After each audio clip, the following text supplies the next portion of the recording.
In today's video, I'm going to show you exactly how to join two nodes in Inkscape quickly and cleanly. If you've ever worked with paths and struggled to connect points properly, this is going to save you a ton of time. Whether you're creating logos, illustrations, or just editing vector shapes, mastering node joining is a must-have skill. And if this video helps you out, don't forget to hit that like button and subscribe for more simple Inkscape tutorials. Alright, let's jump right in. First, open up Inkscape and make sure you have a path selected. This can be any shape or line where you want to connect two nodes. Now switch to the node tool by either clicking the node icon on the left toolbar or simply pressing the N key on your keyboard. This tool lets you directly edit nodes and paths. Next, locate the two nodes you want to join. What you want to do here is click and drag one of the nodes directly on top of the other one. Try to align them as closely as possible so they overlap. This step is important because Inkscape needs both nodes to be in the same position before joining them. Once the nodes are overlapping, click and drag a small selection box around both of them to select them at the same time. You should see both nodes highlighted,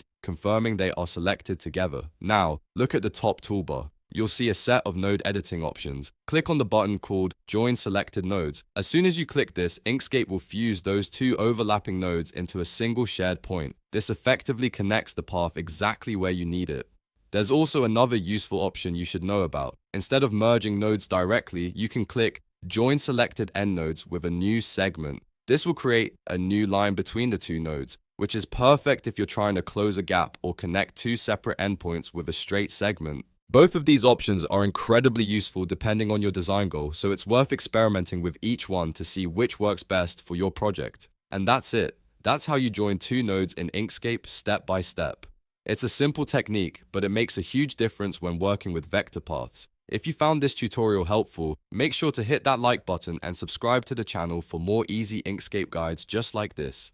Thanks for watching, and I'll see you in the next video.